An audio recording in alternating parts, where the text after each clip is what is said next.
Welcome back to another Film Geek movie commentary. Today I'm going to be talking about I Bury the Living, and this is wrapping up my Halloween special. And with me today, I've got my friend Duke. Howdy, y'all. Duke's going to come with me on this journey through, well, burying people and then thinking that you caused their death. And also trying to bring them back to life. Unsuccessfully. Kind of. Yes. So this film is I Bury the Living. It was released in 1958. July of 1958. Oh, was it July? Yeah. Oh, nice. Nice. Little summer blockbuster of its time, I suppose. Yeah, I couldn't find an exact date, but July is the time. Next. Nice. All right, and this is directed by the famous B-movie director, Albert Band. As some people might know, Albert Band is the father of Charles Band, who's also famous for B-movies and owner of Full Moon Pictures. Or Productions. Productions. Or however it changes. Yeah. It just kind of depends on what decade it is. Yeah.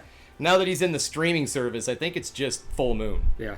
I don't even think it has Productions or Pictures or anything attached to it. So yeah, he's was once the leading, the go-to guy for low-budget horror for a long time there in the 80s and 90s. Yeah. I mean, he directed Ghoulies 2. Ghoulies 2, was that Albert or Charles? That was Albert. That was Albert. That's right, because they both worked together. He helped his son get the whole production company up and going. He did. So that was a big... Roger Corman also was another big factor in that, because if it's a low-budget film, Roger Corman's got his fingers in it. Yeah, everything is Roger Corman.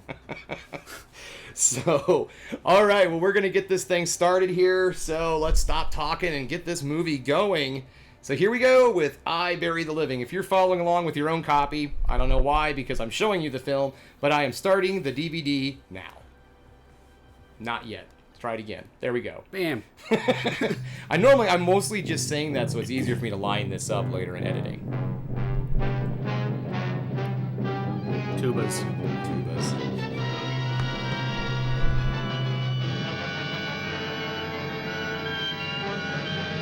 Really just a very dramatic intro, don't you think? It is very...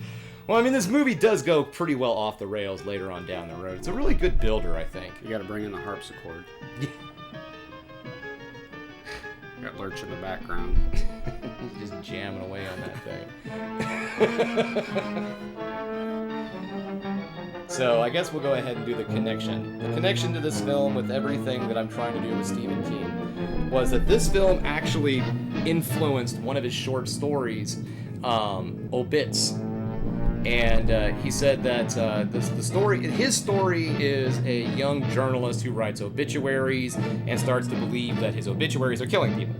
And this film, of course, it's a man who's caretaker. He's not caretaker. He's more of like He's the a chairman of... Yeah. Chairman Chairman of a group that takes care of this cemetery. Yeah.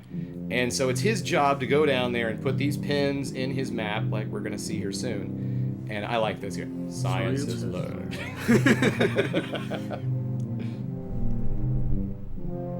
Sometimes a movie opening with a little something like this is nice. Welcome, sir. I mean, I gotta read? Welcome to the Yeah. Jeez. Like it lets you know this is the message of the film right out the gate. So this gentleman here is, Oh, I got notes. is that Theodore Bickel? Theodore Bickel. Yeah. Bickel. Mr. Chairman. Well, he's, Come along, sir. as you can see, he looks like he's supposed to be an old man. He's actually 33 years old in this film. It's sometimes a little apparent when they get up on close to him. Yeah, and it's kind of interesting about this guy too. He's a little bit more well known as being a Broadway actor, and actually Roger and Hammerstein wrote the song Edelweiss, the Sound of Music song, the famous one that Christopher Plummer plays. I'll let you take this one. I know I can't say it now. I said it earlier, but anyways, Rogers and Hammerstein wrote the song specifically for him, and as I did say later, made famous by Christopher Plummer in the movie. So I just thought that was interesting.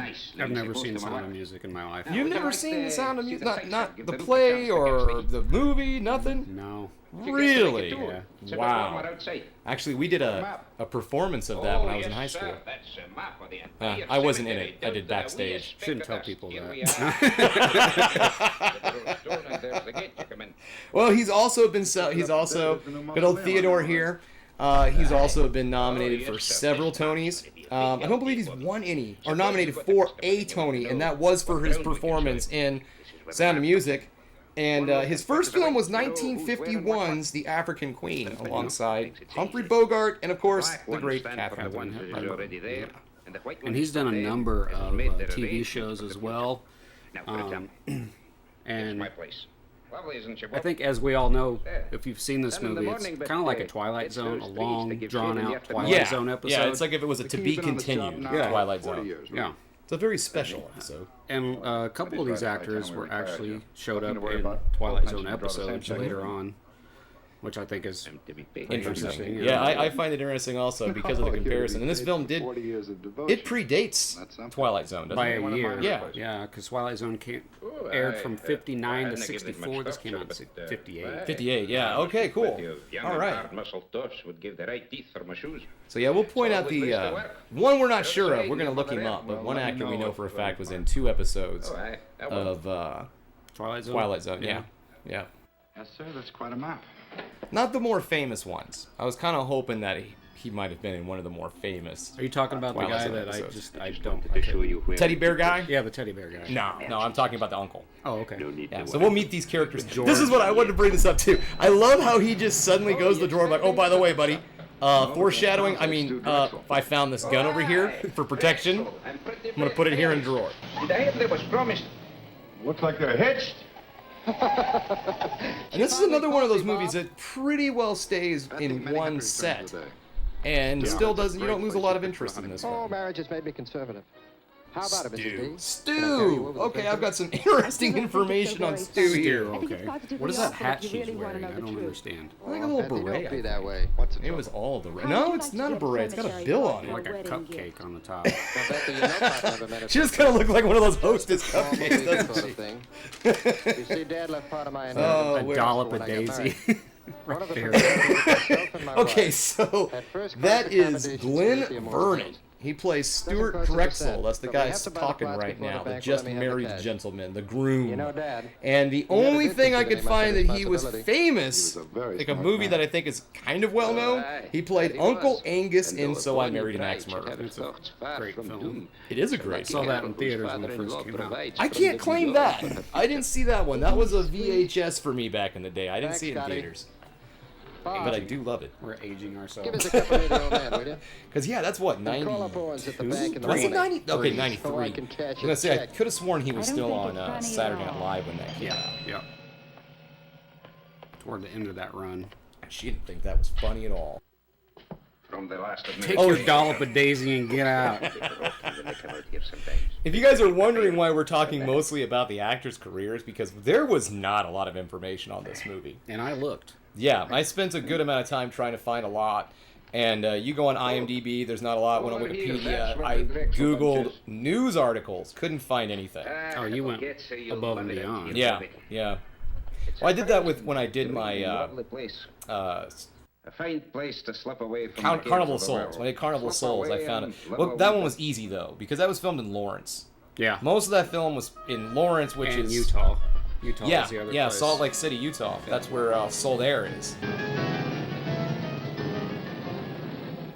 Is returning chairman of the Immortal Hill cheese Cemetery. factory. He's a cheese man. It is now my very great pleasure. It's a good business to be in. Cheese. President of Kraft's department. Now, George, don't shush me. You railroaded me into this. Now, wait a minute, Bob. It's your turn. Last year was his turn. The year before it was mine. Nobody refuses to take the chairmanship. Pardon us, Henry. President of Kraft's department store. Why? Nobody ever has. It's just not done, son. Well, can you give me one good reason why I should take over the management of a whole big cemetery when I'm up to my neck in my own business? As retired... Of course I can. Tradition.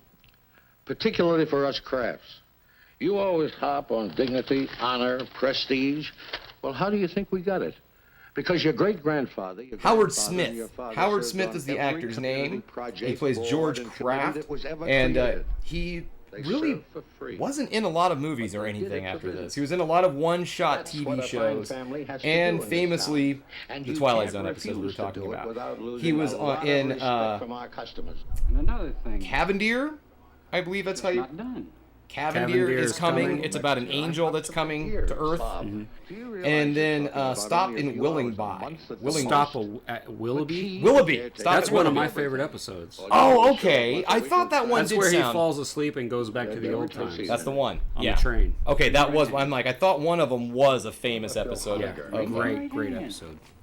He was My- in that episode? That's awesome. Yeah. Robert Kraft, swear to Good old discharge the Uncle duties George and there. responsibilities of this office faithfully and completely to the utmost of your abilities? Of course, our star. We haven't really talked about Thanks, Mr. Robert Trowbridge. Boone yet. Thank you, Uncle George. I guess we could. I haven't seen anything that he's been in, as far as I know. Hello. There's a guy named Watson on the phone. Says it's urgent. Do you know him? Of Olds and Watson? Olds and Watson. Oh, I said Robert, by the way. I made that. It's Richard. Richard Boone, my bad. First off, he did serve in the Navy during World War II, so I want to get that. Thank you very much, Mr. Watson. That is All the actually best, pretty. Doctor. That's pretty cool, honestly. Some of the, you know, these old actors that served in the war. It kind of gives them a little more edge when I watch their movies. You know, like when you go back and you see something. Even so, of course, the famous Mr. Rogers was a special ops assassin. That's false. Totally false. But Captain Kangaroo did serve in the military. I can see that. Well, now, call McKee. You don't have to go up there every time. This is different. Somebody prominent? Stu Drexel and his wife. Stu and Betsy. No. But yes, he's also done the voice of Smaug in the 1977 animated Hobbit film, and he had his own TV show, The Richard Boone Show, which was a like a drama anthology show. He was only in like 50% of the episodes. He's more of a host of the episodes, and then he was in some of them, and some of them he wasn't. And yeah, I didn't really find much out about that show, but I just thought it was interesting. Pretty short-lived, I'm guessing. It was a couple of years. Okay. Yeah, it was out there for a couple of years, which in this time period of television, kind of a long run. Yeah. They get another season on a show. And I mean, just the fact that he had a name that could get him his own TV show. Right. And I think this is also a good time to bring up Herbert Anderson. I'll let you take this one. Yeah. Yeah, Herbert Anderson. What was he famous for? Oh, well, he was the dad from Dennis the Menace. Yeah, I thought that was interesting. That old 50s, early 60s TV show. Yep, he did. That was the one he spent like the entire run on. Also, like a lot of these actors, he did a lot of one shots too. I think he did My Three Sons. It was all very cute. We Man, had a I haven't couple seen that laughs. since Nick at Night years. Yeah, that's an old one that goes back. Map white. That's the one where they just show the legs, and I think the theme song was like. I do remember that. Oh, Yeah. we have the black pins in the map now. Oh yeah, now they're explaining how the map works. Innocently enough at first. Black pins are for plots that people have died in. Is that right? Yeah. They're dead bodies, that's right. Correct.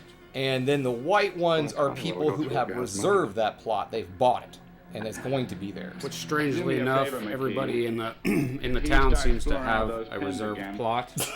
Every damn one of them. These people in this town really think ahead. There's part of me. I love the map in this movie, which is its own character, really. And this is another. I looked her up too. That is Peggy. Peggy something. She Peggy- hasn't been in anything. has she? No, Peggy Maurer. And yeah, she was the most famous thing I could find was that she played adult Wendy in the 1960s film of Peter Pan. And this is Mr. McKee. That's not the animated film, by the way. That's that live action one. I didn't know. Yeah, there's a live action one. I forget the woman who plays Peter Pan, but Peter Pan is played by a woman, and It's a whole thing. What's wrong? Yeah. I'm offended. Yeah, I am too. How dare you, 1960? Peter Pan's a boy. Why couldn't get a boy to play that part? Oh, rendezvous, if you don't mind. You're very flat. I don't care if they were worried about Actually, safety you know and what made children me being turn hung around by and come here ropes. Instead of going home. Well, I was driving along, feeling rejected, and then all of a sudden I saw you very clearly in my mind. Bob, it's just that you're too attractive. After all, president of a department store and in charge of the Immortal Hills. Irresistible. I saw you and I heard you. Lunchtime, Annie. That's what you said distinctly. Lunchtime, Annie. Well, I can do better than that, I hope. Oh, you did. You said, I want you. And I need you, and a whole lot of lovely things I'd be embarrassed to repeat. So yeah, be expecting us talking a lot about the other work these actors have done. I had you on my mind. That's amazing. No, I mean it. I think I gave away my most famous thing about this already, which was the Stephen King connection. I think there's something else, but I We better go to remember lunch what else. or get married. Well, I think it's interesting that Albert Band Or I can just as easily join Jess at that little directed spot down this the road he spoke as the father of Charles Regret the Band management does not permit exchanges and once the Richard merchandise Band. is purchased. And Then I'll freshen up. as I said before, Albert Band directed Ghoulies 2. He Yeah. also produced in the 80s Terror Vision. Oh yeah, you know what? Let's just look up Albert Band while we're talking about it. Go ahead, Yeah, keep he going. did.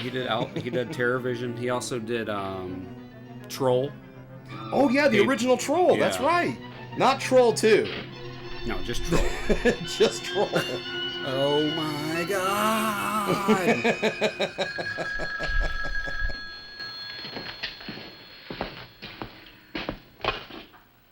Immortal Hills Craft. Hi, Carl. Albert Band also, he was known as No, a I'm sorry, the director, not a funeral's been director. confined to the Albert immediate Band, he was timeline. also known as an actor I see that. who also was in like From Beyond and a couple of the Puppet Master films. All right, here we go.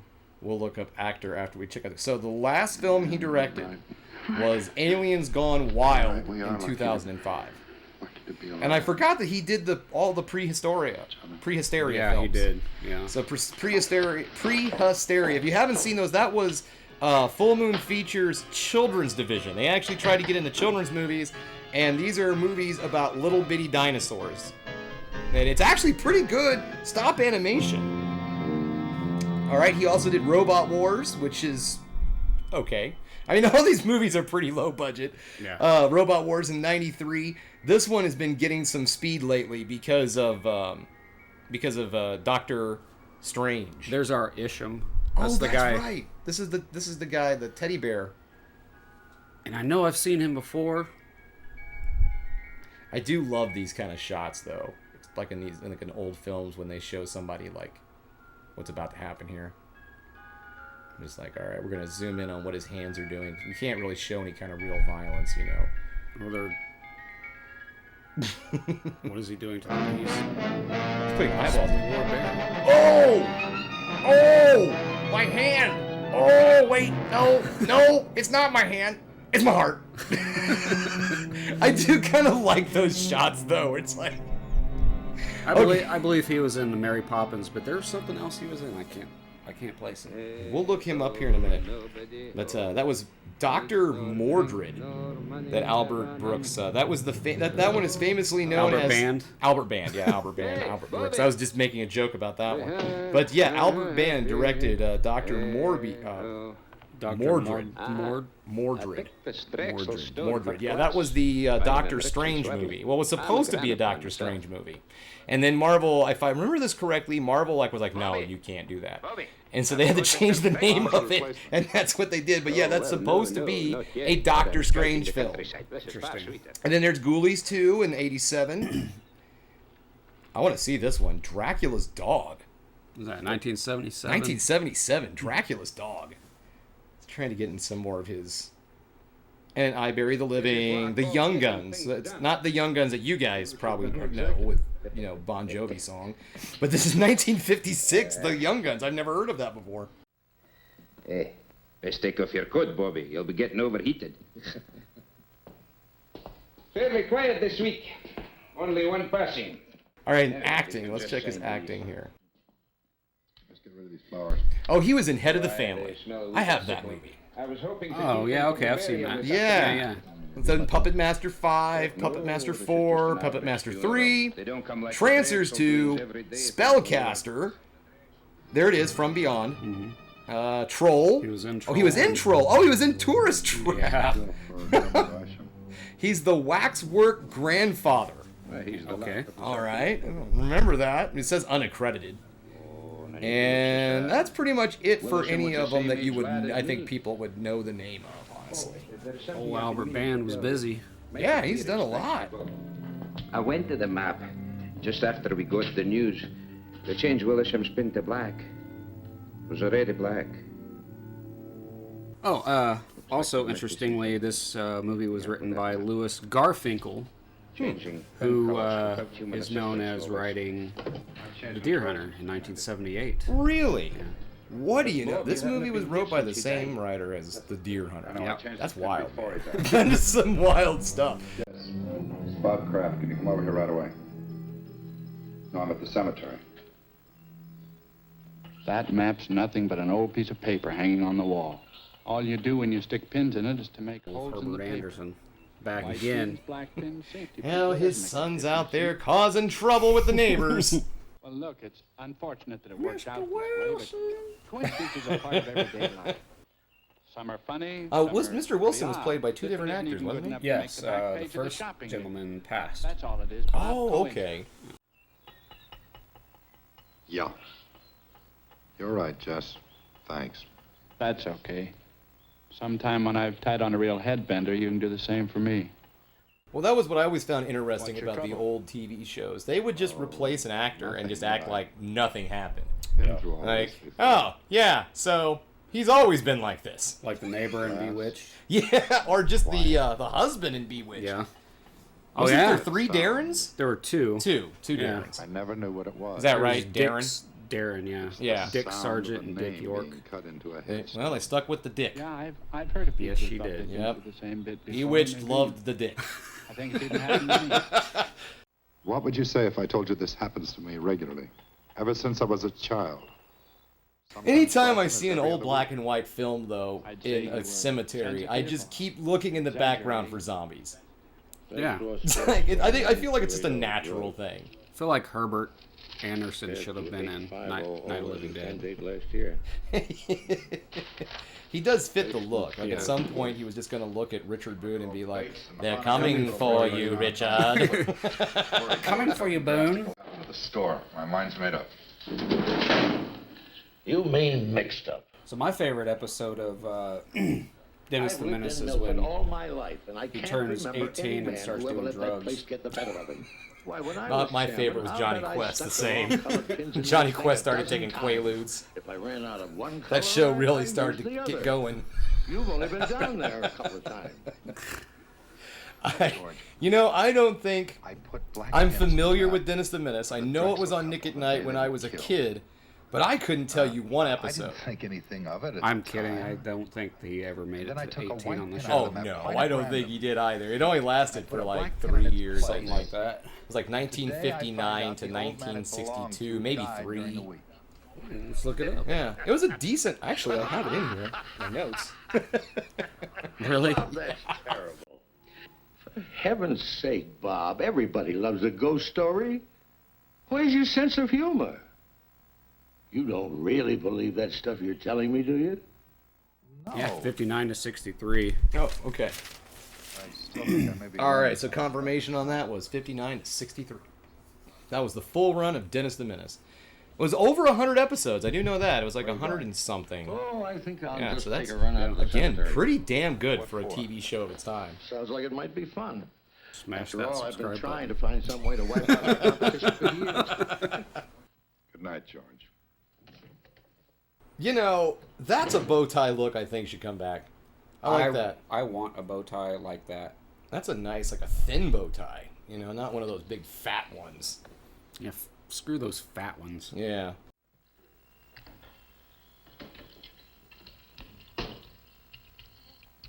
Want to take my car? All right.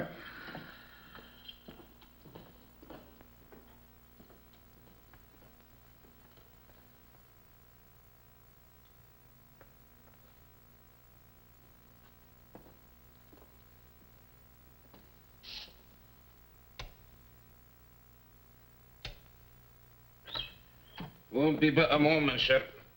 No, don't bother, McKee. I think I've got it. Oh, and like I was saying about the map, I love the map in this. There's actually part of me that has considered getting this tattooed. If anything, just for so people are like, what is that?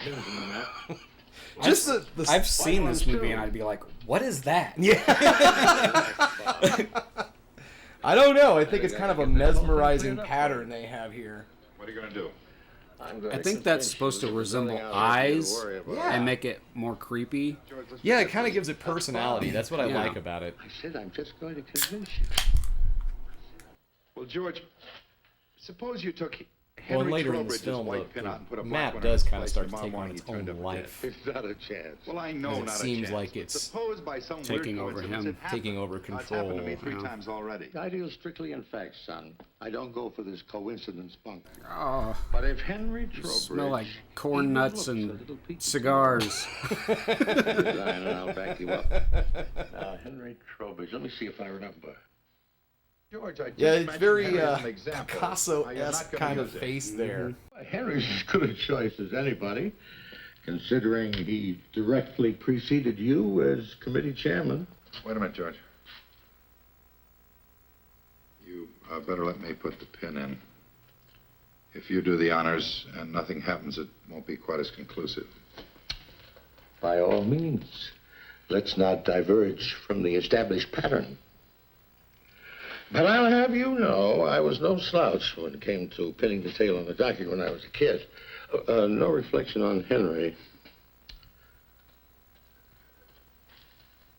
Go ahead, Bob.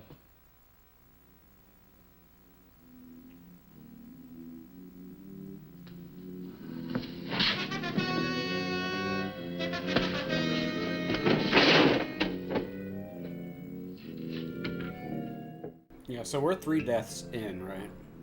Oh, yeah. We got the teddy bear, the bear fucker. Hey, you, bear fucker. Stop that. Yeah. You do need assistance. And that was a pretty brutal stuffed bear, too. It's like, those were pins. Yeah. Those eyeballs. Like, man, teddy bears back in the day, you didn't want to cuddle with those things. It went up on a shelf and you looked at it. He might be having Only the brave children gave their teddy bears hugs in the 50s. Or if you hate your children, here, Hug this. That punctured my neck.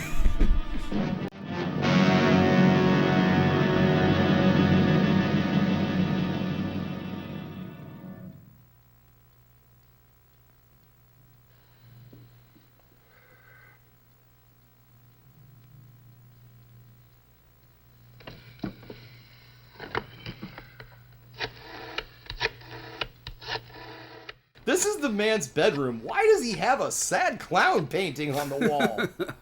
That's just kind of freaking me out, honestly. Don't know if I can trust a man with a sad clown on his wall. Nothing serious. I just meant to call Henry It's earlier foreshadowing and of slipped my some sort. mind. Put him on, will you? No. And this was apparently before they also had warnings about smoking in bed, too. Call me back Yeah, in the commercial. ashtray right next to his bed. Absolutely. That's how he rolled in the 50s, man. He's got an electric light that hangs over his head that could just topple over at any time. There's like all sorts of death in his sleeping realm. And always being judged by a sad clown. Oh, the midnight hour approaches.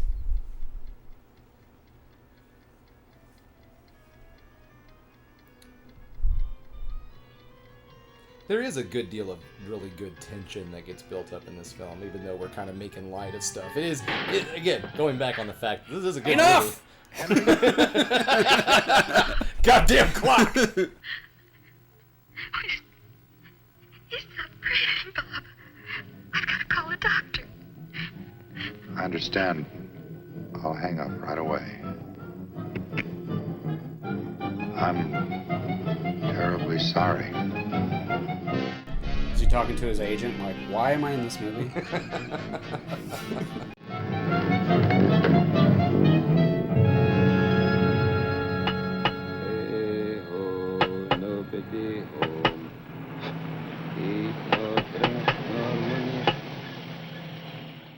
I was trying to figure out for the longest time. He sings this song throughout the whole film, so I actually looked it up last night.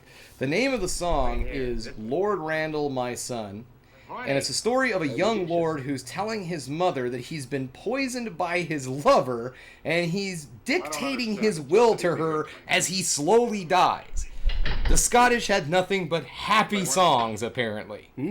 Yeah, and he's just out there, like, humming this song along, just chiseling away at those tombstones. Particularly concerned with these four. Isham, and the Drexel couple, and now Trowbridge. Let me get this straight, Mr. Kraft. You say that every time you stick a black pin in the map, people turn up dead? That's right. I love the fact that the cops get involved in this. And they're just like, so you think you know who lives and dies? Okay, I'm out. Have a good one. Yeah. Bye. Drexel, DOA, emergency receiving hospital, result of highway collision. William Isham, cause of death, cerebral hemorrhage. Henry Trowbridge, coronary thrombosis. Well, the rule is this. Where no evidence of homicide exists on initial investigation, the matter will be dropped. Thank you. Investigated, found nothing. Sorry. Jessup? What's new, or should I say real? Nothing like murder, if that's what you're after. I'm sorry Bob saw fit to No, disturb you. Herbert Anderson. No harm done. Back again. What do you make of it, Jess? He's a good friend, Herbert. Coincidence. He really does kind of stand by his side throughout the whole film. Take a week or two off. Take it easy. You forget all There's about one it. scene where he's calling him from his house. He's If calling. you're going to use the story, kindly refrain from He's mentioning calling my name. Bob I know. Kraft. Lieutenant Claiborne, with an E on the end. from Bob Kraft's house. House. Yeah, he's like, why aren't you home, Bob? What's going on? It's bridge night. Came over, let myself in, made myself a drink. Where you at, Bob? Oh, Herbert. You never should have called the police. Claiborne's one of the best. Any other Yeah, guy this might is have looked for a big this isn't a book. particularly long film either. It's actually kind of short. It's only what, an hour and 17 minutes. Is that About an hour and Dangerous. 17, yeah. Full. Well, you know what I like about The element of danger old is in films man. too is that they like to get the credits out of the way at the beginning, Yeah. and which I find refreshing. I would like to go back to that because I'm not saying that the people who made the film don't get their due. I want them to get their due. I think you're more likely to sit and watch the credits if it's at the very beginning. Yeah, absolutely. You know? Because, back in the 50s when the movie ended, immediately you wanted to go get a scotch. Exactly, Using your because desk, you George. had your body level had gone below its recommended amount of scotch at that point. Darling, you must be dead tired. I'm all right. No sleep, and then to have to go back I'm out all there right. again? There's no crime in needing a good rest. George, I've got some correspondence to take care of. I've already taken care of your mail, and I took the liberty of making reservations for you. Flight 33, leaving for Miami at 5:45. My pal Sanford owns one of the finest But hotels. it is kind of interesting though. It's like people are showing genuine concern nothing for I'd him rather do, throughout the but I whole can't movie. He possibly is telling do it. them, he's like, every time I do this, someone dies, and they're all at least being like, I gave you my word. Yeah, and then you're later okay. on they're like, hey, we want to die too. Put a pin in us. Come on, man, we're gonna test your superpowers. It's all fixed, son. The situation's changed. Until this thing's cleared up, I'm not about to resign. Oh. And will you tell the others? With that vase in the Meet me background. here in my office, 7:30 tonight. It's so Awfully short notice. large, but it looks You like it can't only just fit ignore what's like happening. one flower. And I think he's got like a trophy back there, just some generic trophy. They're like, yeah, that'll look good on the set. Yeah, there it is. See, like, it's like shot put or something. Now, why can't you resign? Yeah, I'm gonna throw a globe on there. Well, yeah, you gotta Office have a stuff. globe. The man's an Possibly important man. something He needs to have his real- accomplishments around him. And an urn. Is waiting to kill one of us every time I jab a black pin into that map. Bob, if you're talking about Henry Trowbridge, the poor man died of a heart attack. Heart disease is the country's #1 killer. Maybe not in Milford. Oh, Bob. All you right, can't we mean had that ourselves a that map is PSA in literally this also. killing Heart people? disease is the #1 killer. It hasn't changed. Maybe it is. No, same. Yeah. What about the other Samesies. day? It seems Saw me, like you when heard me, human hearts lunchtime, Annie, I stop want working, you, I need you. that kills us. I was It's obviously universal. It trying works to on bring all of us. Yeah. A little romance into our very dull Spans and time. dismal Yeah. Don't try to deny it. I now. do deny it. Bob, I love you. I'm not in any sort of occult thrall to you. Oh, Can't you take well, a joke? Yeah. okay. Yeah, see? I'd rather have Peter Pan, see? Peter All right, I was Pan? lying too. Excuse me. Does that bring you back to reality? That's how I clear again? my throat. Just yell Peter Pan.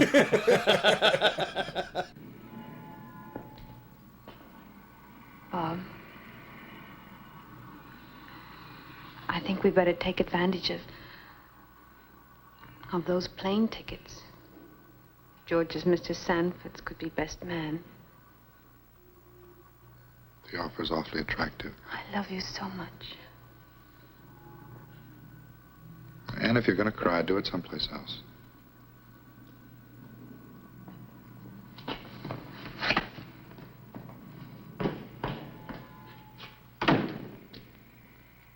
Now, Bob, it's real simple. We're willing to play ball with you. If you want to remain chairman of this committee, we wouldn't think of trying to dissuade you. All right, here have comes confidence the trio. This is the worst idea in the movie Yeah. right here. For real. Now, all we They want put a before we break giant this up is a promise from you, Mr. Sugar Chairman. cube in his scotch. Before you That'd turn be in awesome. tonight, you watch this. That's how we used to do. That's an old fashioned. We used to just put a whole lump of sugar in our scotch. Charlie, George's. Just as simple as that. And then go home and go right to bed. No, sir. Well, he's got a trophy over the random trophy again. You're only our chairman with the duty to carry out the will of the majority. We feel that you should do as Bill said, because it'll put an end to this business once and for all. Otherwise, we'll do the resigning right here and now. Well, let me sleep on it. Let's all sleep on it. I don't think you people realize what might be involved here. Motion defeated. Tonight. Well, your devotion to the principle of majority rule moves me deeply. Okay. And good night. So every time we go back to him, was his pants going higher and higher? It's like Yeah. the last shot, it was like around his neck. Yeah, it's part of his insanity.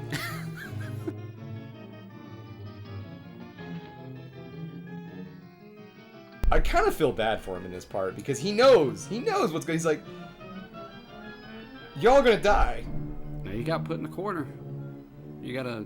Yeah. You can't put baby in the corner. Here he goes. His own uncle is one of them too. He's like, switch that pin around. I can kind of understand where they're coming from this. And I think the one thing that they've messed up on the entire time while they're trying to give him help, because their help is, here, let me prove you wrong. When in reality, all they really had to do was call a mental health professional. Yeah. But hey, 50s. Have a drink and shut up, man. Who is it? It's me, Bobby. Open up. You want to kill my Uncle Jorge. I seen your car lights from my window. Driving through the gate, so I come running. You needn't have bothered McKee. You put in a full day already. Now, I'll see you tomorrow. No. Bobby, please. Bobby, listen. When you locked and bolted this place, I said to myself, now there's a man. Here's one of those who scenes I was knows telling you his about where you can really see That's what I that said. He may that not know makeup everything job that's was not the behind it, but best. he knows when a It's thing's like they to put be paper fooled mache with, on his left face. alone. There's nothing to fear with a man like Bobby Kraft at the tiller. That's what I said.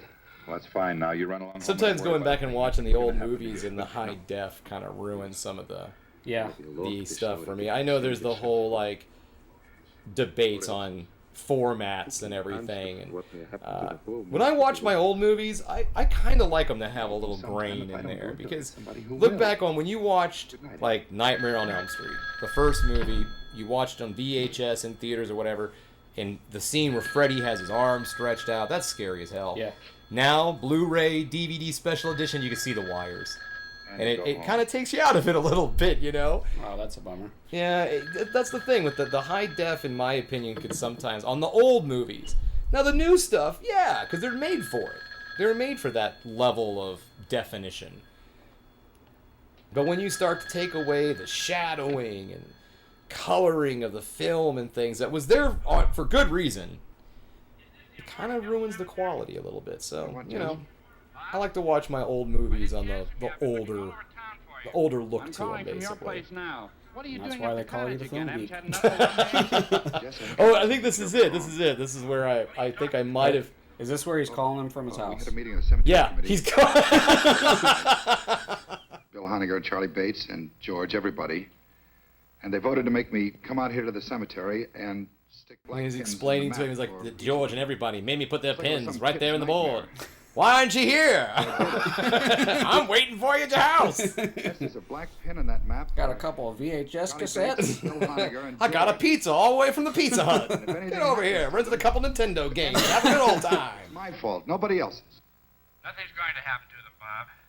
As a matter of fact, I think they did you a big favor. I've never heard of a coincidence involving three people. Well, I mean, really, in this situation, he said, it's my fault, nobody else's. Not really, because they did push him into this. Yeah. That was my first thought when I heard that, too, the first time. I hope you're right, Jess. I guess there's nothing for me to do but see this thing through. I think I'll check on him myself and see... Bob? Bob?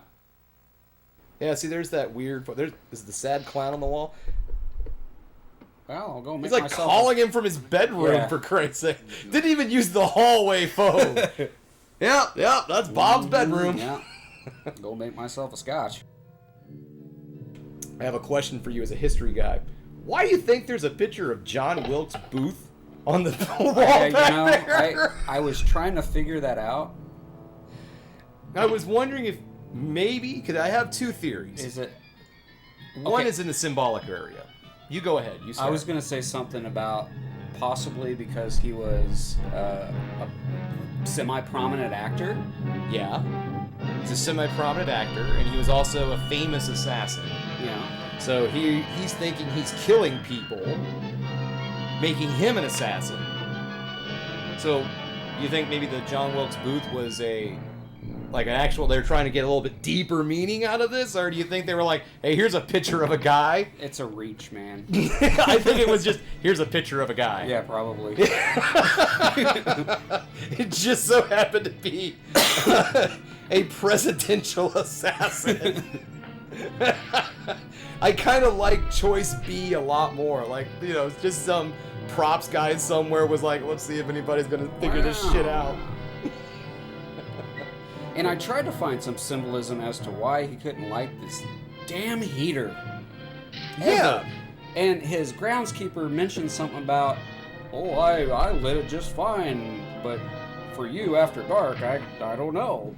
Yeah, and it's... So what's is there some kind of symbolism there? Like, is he... I don't know. He's not a cold-blooded man. No. Obviously. And he does seem colder in this bit. Like, when he's in the cottage here, he's the only one who's ever throwing on layers and trying to start the heater and everything. No one else seems to be all that awful cold in there. I think we're really reaching with the symbolism. I think we might be, but we could be onto something. Maybe. Sergeant, this is Bob Of Crabb, course, we can make up our Crabb own Department symbolism Store. anytime. Exactly. Well, that's how it works. Yeah.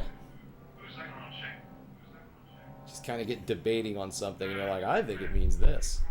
He's back on the phone with his agent. Why is this movie still going? I thought it was going to... You told me these episodes lasted 30 minutes. Thank you. Oh, I'm sorry, sir. This is the last season of Twilight Zone. They go longer than 30 minutes. You are in a two-parter, sir. 3. Oh, and something also, too. Did you notice that the phone number that he uses... 666 for the police officers. It's supposed to be hypnotic. Yeah. Okay, that's what I'm seeing. Yeah, definitely. I definitely see the eyes. That is... 3.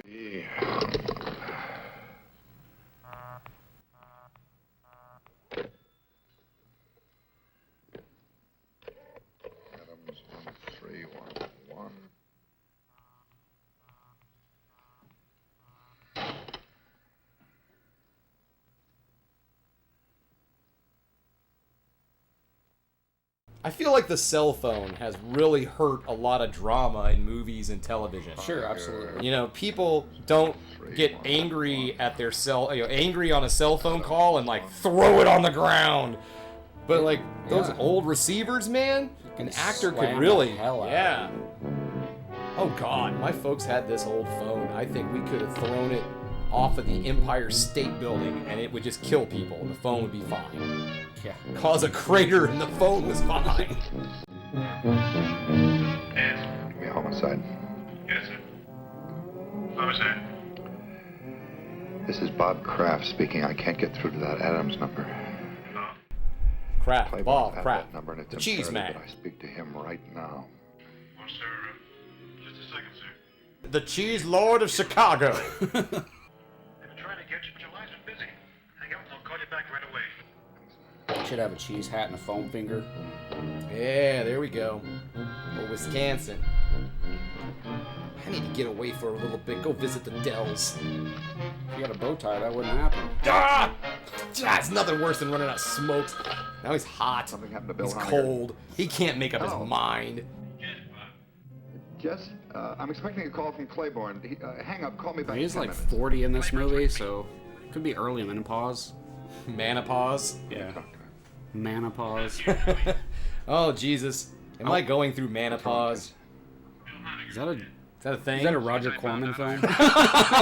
If it isn't, it should be. Honegger's in 10 minutes with 2 squad cars detailed to cover Charlie Bates and your uncle.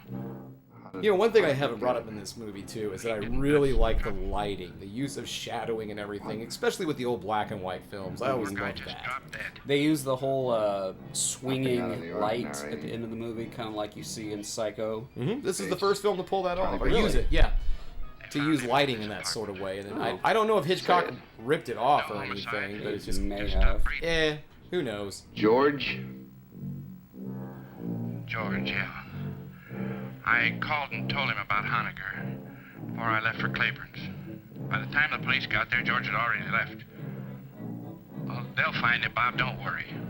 Yeah, this is where he's finding out that his friend's plan did not go the way they wanted it to.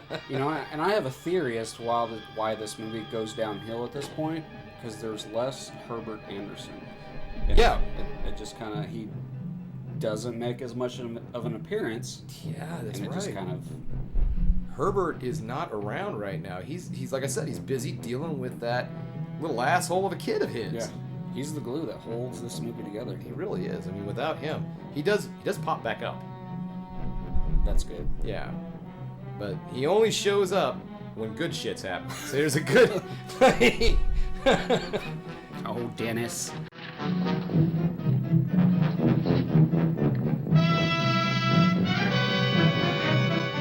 Those look like your notes. Yeah, they really do. George Kraft. Oh, there he is. Conveniently the second that he's writing a line through his name. Did you call him George Crap? I might have. George Crap. George Kraft! Ah! My Burgess Meredith impression.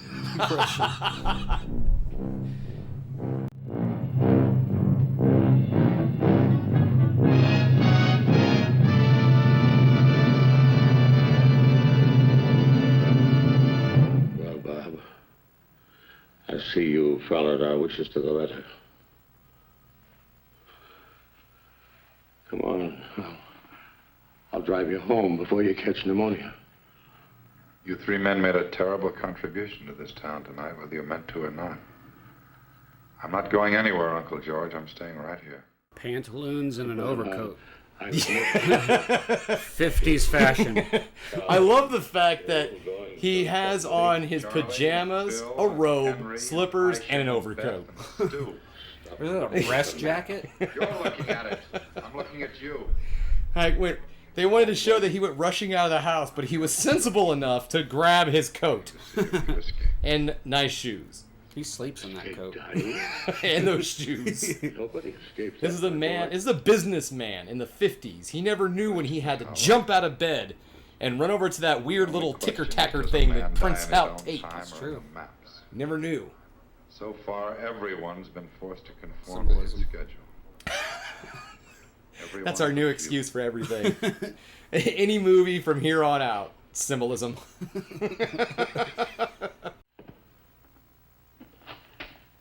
That puts me back on schedule. My own. You know, and I can't really deny the logic that the uncle has here. He's like, okay, well, I'm still alive, even though there's a black pin in there, so I'm gonna take the black pin out. You can't take your own, you can't take your own pins out. Well, doesn't work that way. Does not work that way. And what I think is funny though, he didn't put a white one in. He just took his pin out because he's like, I am control of my destiny. Yeah. I won't. Meanwhile, his nephew is just sitting here with his hand on a gun. Next time I see you, George, we'll What is he be expecting right his here. uncle to do? I've always wondered that. I maybe try to kill him because he's the one who's in charge of killing people. Because in his mind, he controls who lives or dies. So that means his uncle's gonna die because of him. So why wouldn't his uncle shoot him? Yeah. Yeah. Symbolism. Symbolism. Homicide. Here's that excellent lighting Robert again. Kraft of Immortal Hills. Hayborn speaking. This is just something that you don't get to My see uncle just in left color here. films anymore. Is these I think really under cool circumstances shots where the it's just least this you can do is put a man on to watch over one you. light, right No matter how on something, ridiculous like the right situation here, seems where to it's be. just showing his face and his arm, and you have no idea what's around it. He's wearing an overcoat over his robe and pajamas. We put a description of the wire quite some time ago. Sounds like Grandpa Simpson. He's wearing an overcoat over his robe and pajamas. Craft, George M. driving east on Bunker Hill. Road from destination. There's the thing taking control of him. Yeah, morphing and becoming bigger. It's gonna get a backlight here soon. This is map 2.0. It's the newest map. And then all of a Always sudden, a weird shot. yeah, all of a sudden, out of nowhere, this film starts doing that. Yeah. Like these cool panel effects out of You nowhere. sure your uncle was out there tonight? You didn't just think you saw him? I told you we just left. Back to the police officer who ago, still no doesn't sign of believe many he's a things. murderer. Put out on all points after It's the like, first hour. come He's not on, on the road and man. he's You've not confessed home. before. Shut up. I have some lewds that you want to buy. We're back on lewds. Hey kids, if you don't know what a lewd is, watch the movie Wolves of Wall Street. They're mostly legend for people our age. But there's some guys in their 60s. They'll tell you all about lewds. Cheech and Chong's Up in Smoke.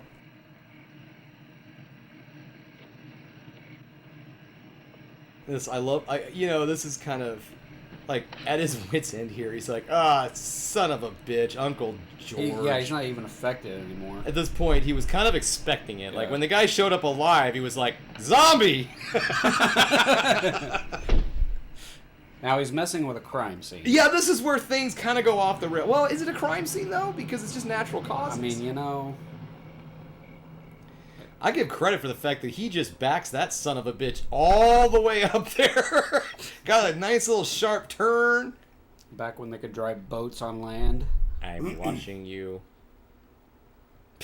Yeah. Clarice. I think it was the 1977 New Yorker. That is the largest car ever built. The land boat. I think. 77 New Yorker. 77 New Yorker. Was that Chrysler? I think so. I don't know my old cars really super well, but I think so. I think that's a Chrysler.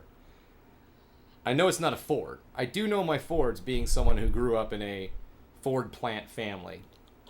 So I do also like the fact that he took the time to put the black back in after he died. You know, he's like, well, I'm meticulous. Tradition is tradition. Death removes committee, except one man. Where have you been all the day? Randall, my son. Where have you been all the day? Andy! Someone. I've been out hunting, mother. I've been out hunting, mother. Make my bed soft, mother. Make my bed soon, for I'm sick Andy! Cut that racket with your heartfelt folk melodies! Key, I'm gonna burn that stuff in the greenhouse if this heater doesn't work by tonight. Bobby, it took a whole lifetime of Actually, correction for me to get the Theodore whole here thing also, going. one of his things And he was see, well you known haven't even as touched your was a food. man of Man, you've got to eat. You can't dialects keep and up with that. accents, and master of the craft, actually. Yeah, I saw that. Yeah. Much like, See, look, he's gonna light. yeah, it. he lights this with no problem. He's like, "What's up, bitch?"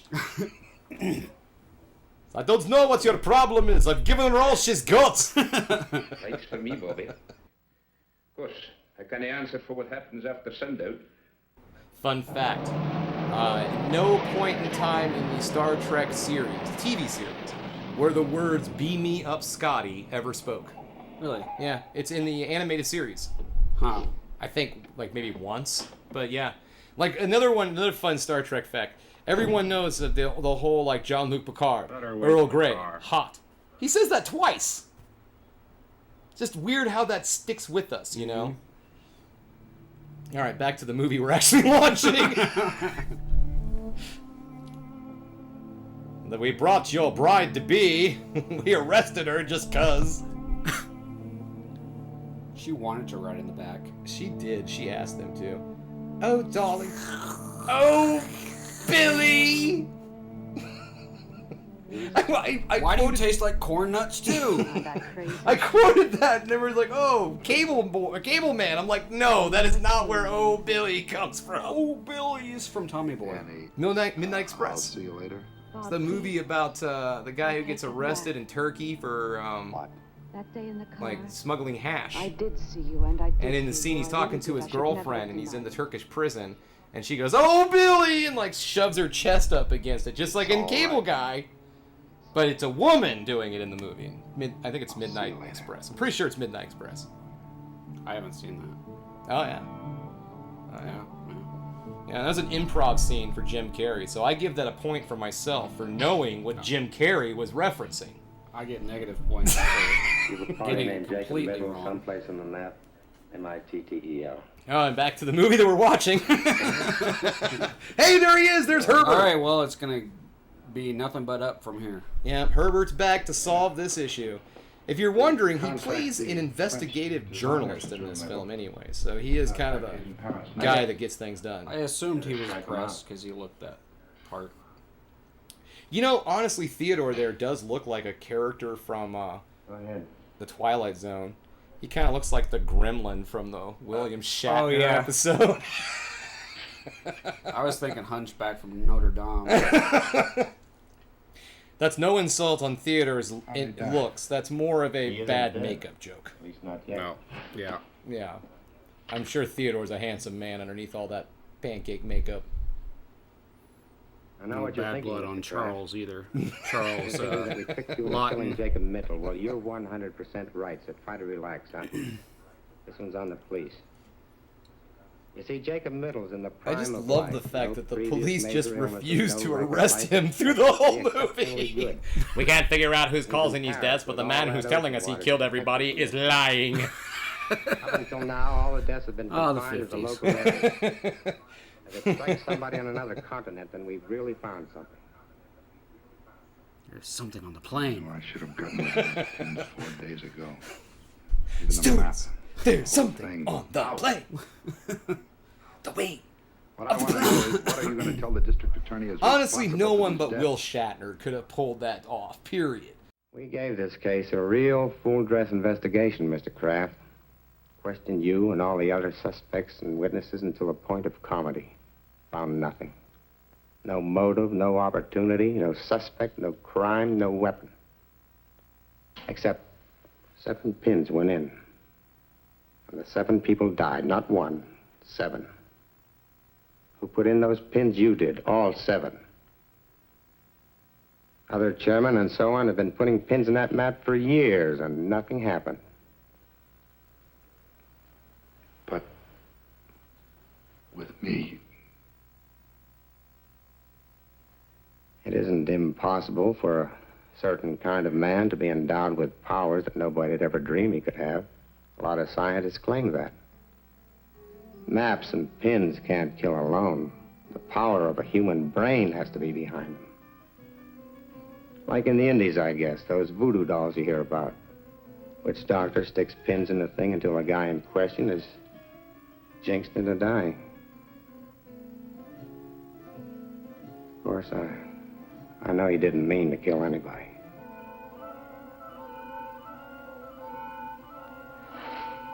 I have to get back. You'll hear from me the minute we get word.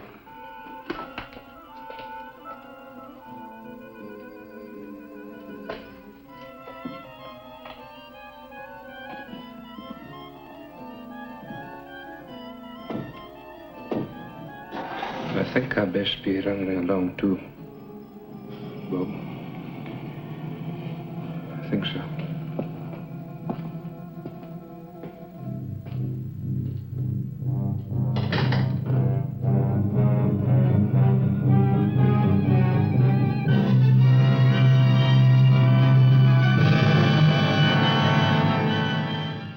The dots, the dots.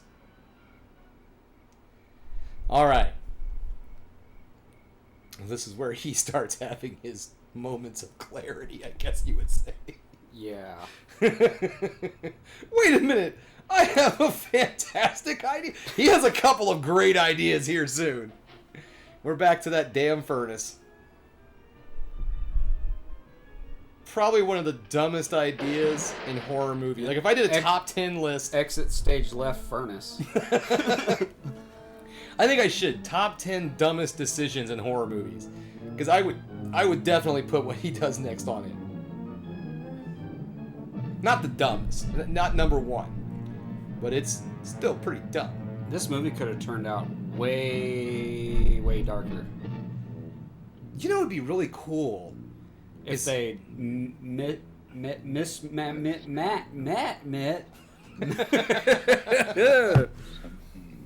if they mixed up Night of the Living Dead in this film.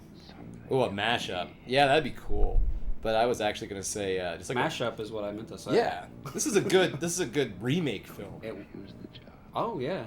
Like hand this over to A24, see what the hell they come up with. Yeah. And then put the Night of the Living Dead ending. Yeah, and then just for the hell of it, zombies show up. They're awesome. coming for you, Barbara. I can't deny his logic. The power of death using the black pins. I mean, it makes sense. Yeah, if the black pin killed everybody, if I take the black pin out and put a white pin in, everyone comes back to life. And I really expected creatures to be coming out of the ground at that point. I kind of love this part here coming up because they do a great job of making you think that's what's about to happen. And of course, this was 10 years before Night of the Living Dead. Yeah, this is before the zombies thing. I feel like this is a monkey paws kind of ending. With what he's doing right here. Monkey paws? Yeah, monkey paw. I thought you were going to say something about the Monkeys TV show. Oh. Like, this is the Monkeys TV show reference.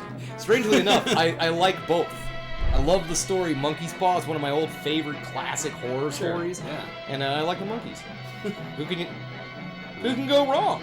With Mickey, Yeah. Peter Tork. Peter Tork. What a cool name. Yeah. I wonder if that was a stage name. I think he's the only one left. No, it's Mickey. Mickey's the only one left? Yeah, Mickey's the only one left. Mickey Davy Dolenz. Jones passed away. Mick Dolenz and Peter Tork, and then there's Mike Nesmith. Nesmith, thank you. I know that his mother invented whiteout. Yes, I knew that. Yeah, he was the Lord of Whiteout. Not only was he a monkey, but he was the CEO of the White. I don't think he was, but I was. Yeah, okay. Heir to the Whiteout fortune. Back to the movie we're watching. Yeah, back to the movie. All right, so here we go. Did the zombies come back? Here we go. One of the dumbest things I've ever seen. I'm inside. I'm going to die from carbon monoxide poisoning. I just barricaded myself in this cottage. Time to light me a fire with no ventilation.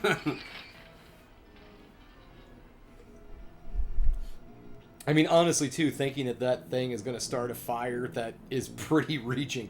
You've already burned the paper, and then the wood's just like, what?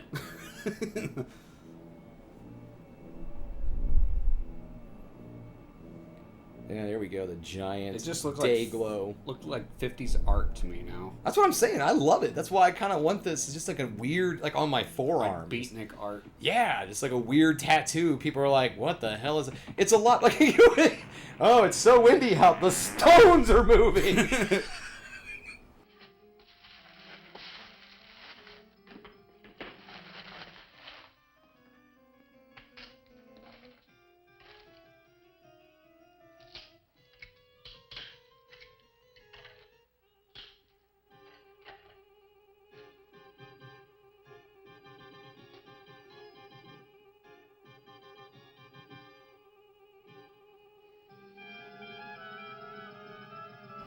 I mean, you really have to be cold to think this is a good idea.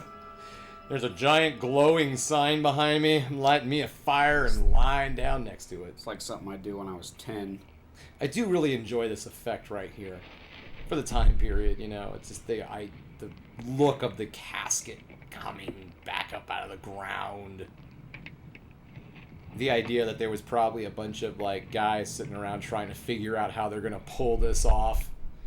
Like, how are we going to make something look like it's coming out of the ground? Billy, you get down underneath. We're going to put you in the hole and dump the dirt on top of you. So then he wakes up and realizes, Jesus Christ, I was stupid. That was in the smokiest fire known to mankind. There's no flame, just smoke.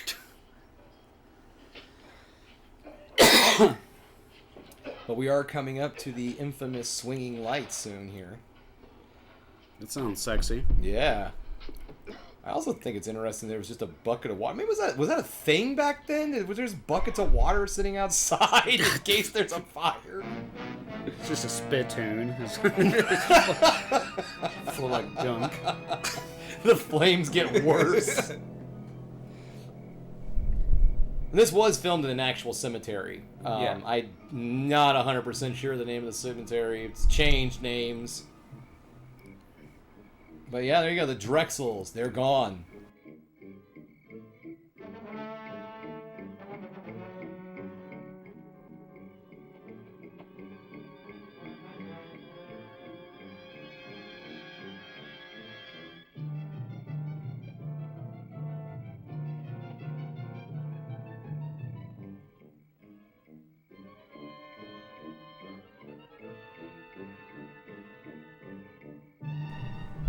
Oh, Henry. Someday they'll name a candy bar after you. You realize there was an entire writer named Henry. I do realize that. Okay.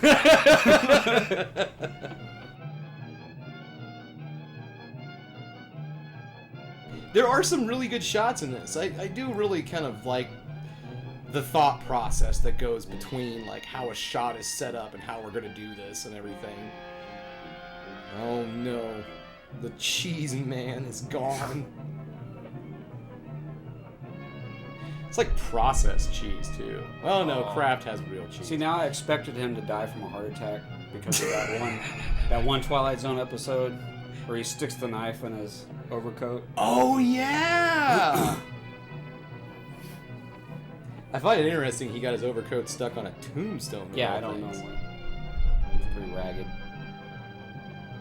Got some arms on that tombstone. But like that was really well shot, running through the woods like that. It's like they attached a camera to him or something. A GoPro. Like, just 1958. let's just stick this GoPro on there like all those cop cams in 1958.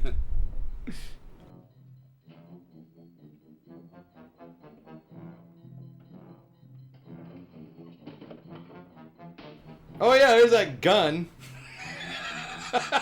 Did he just throw his?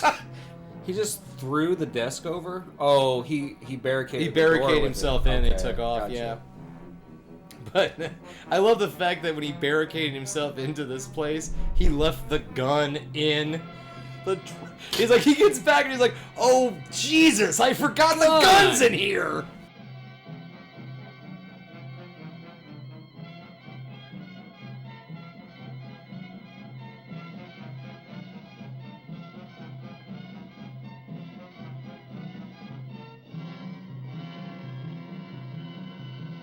This right here is kind of cool. It's a James I love Bond this. Yeah. I just love it. Like, oh, I'm being sucked into it. I thought totally this was it. I thought this was it. I thought this was the end of the movie. So But as you can see, folks, it's not. Those are one of those guns, like if it was a toy and I had one as a child, it would have fell behind my bookcase and I would have never found it again. I had it for like a week. Yeah, fuck And you, you gun. just- Phone better than gun. Phone. Rosamond, I don't... Yes? Can't you hear me? This is Rosamund Middle, Jay's wife. Rosamond, yes. Yeah. Back on the phone with his agent. I'm still, man, like, I just kind of, there's part of me that wants this movie to end right there with him committing suicide. How dark is that? I'm like, yeah, man, it's all, my life is falling apart, bang, in a movie. And I'm like, I'm for it. How dark am I? No, that would have been cool. It would have been for the time period? Yeah. They Fuck yeah. would not have allowed that. No, there's no way. Gotta have a happy ending. Died in Paris, France. Died. Jacob W. Middle. Impossible.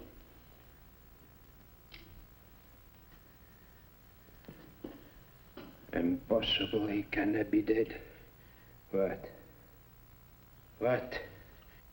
You still think that thing's the killer? Or your own? He's been out there digging bodies all night. Oh man, he is a mess.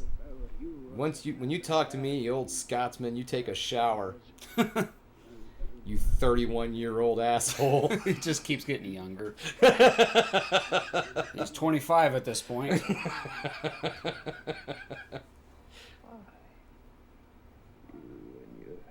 Why? Really, I have to say, I do not like the ending of this movie. I seriously do wish it would have just ended right there. It definitely got off on a different exit. Yeah. This movie did. I really feel like the makers of this film was like, no, we want that to be the ending. And then the theater or the studio was like, you can't just have this guy die. Yeah, I have a feeling, that was not the intended ending. We come a long, dark road to put this gun to your head, Bob. Andy, we never tried to take anything away from you. I made sure of that. I snuck up on each one of them in turn when they was alone and held them fast like so until they went. Even big old George, your uncle, left as easy as a baby. Middle. That doesn't explain what happened to Middle. Middle's dead. But I just feel like this ending was so tacked on What because has he he got? doesn't really, his motivation is just dopey. It's like, how dare you try to retire me? Yeah, it's nothing to fear here. I am an old Scotsman, and we're well-known hard workers. While he's fingering his blankie.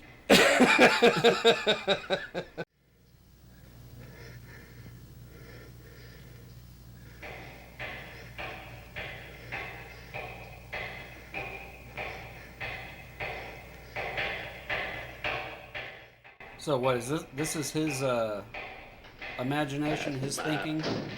What's happening? I'm not quite sure. That's one of the things that's always confused me was the whole like showing him chisel tombstones. Was that supposed to show him as the someone who's a bringer of death because he carves tombstones? I've never quite figured that out. Well, he's saying that it was his fault. Now He's made the groundskeeper the murderer because of the pins. Oh, that's right. That's right. Yeah. to kill those people. I've never quite... yeah, like I said, I just really feel like this ending was tacked on. Yeah, it's... You heard that, Lieutenant. Very odd and wonky. It's possible. I'll be 100% honest. I normally don't pay much attention from this point on in the film. I just kind of let the movie run out from this point on. My ending has already happened. I'm telling you. Thinks about it hard enough. We do need the zombies at this Andy, point. You're no killer. I made you do it. If this movie is Breaking through the windows like me. If this movie's remade, we want zombies and him to kill himself in the end. Bob needs to kill himself in the end. Just put in Tony Todd anywhere, you know. Oh yeah, you definitely want Tony Todd to pop up at some point. Just, you know what, Tony Todd would make an excellent groundskeeper in this movie. You know, or the cop. I would say groundskeeper because he is, at this point in time, we need to be honest, Tony Todd's an older man. Yeah. He would be playing a person near the end of his career. He would make an excellent groundskeeper. There's nobody. I think at this point, any role for Tony Todd. There's the infamous light. Put him in there. There it is. There's the infamous light scene. No, I completely agree with you.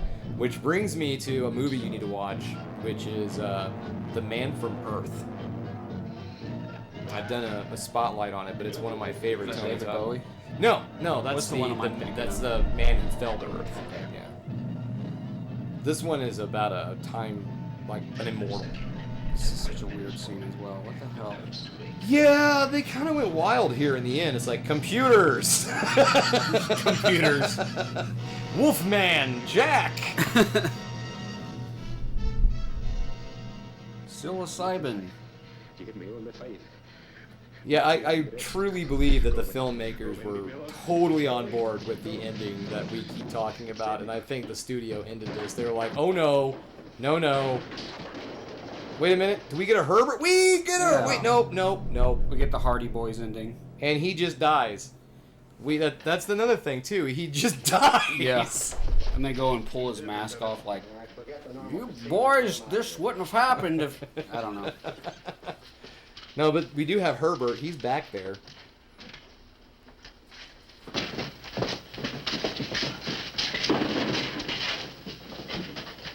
Exhibit A, he really didn't need it. They died of fright first, just like he did. You're forgetting about those 7 trips to the mausoleum, Lieutenant. 7 bodies, 7 trips. There he is. The man. The myth. The legend. The father of a menace. Well, that was a plant, Mr. Kraft. You, sir, gave birth to a menace. The best way to make McKee come out in the open. Mrs. Middle stayed up all night at headquarters, waiting for us to call in.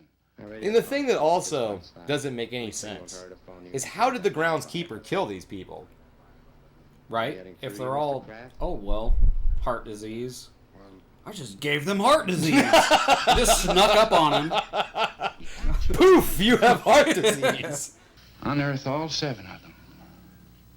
Wonder what got into them. See, even Herbert starts to wonder. Is like, he unearthed all of them? Yeah. What the hell got into him? It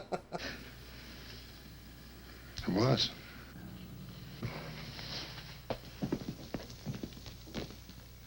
All right, well, I guess I'll just take all the pain and suffering from this experience and put it in a little box and just put that away. And drown it with scotch. Come on, lady. Let's go watch Peter Pan and drink some scotch.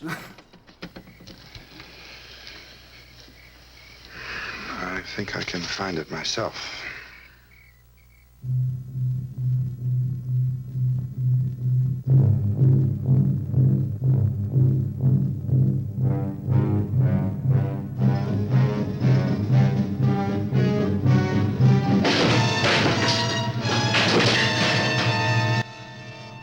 There we have it. The end. There we go, folks. That was I Bury the Living. I Bury the Living from 1958 with the mighty Herbert. All right, guys. Well, thank you very much for checking out the Film Geek. If you enjoyed what you saw here today, go ahead and subscribe to the channel. Ring that bell for notifications, and give me the old thumbs up if you like what you're seeing. And if there's one more thing you can do, folks, that is keep watching movies. You know I'm gonna.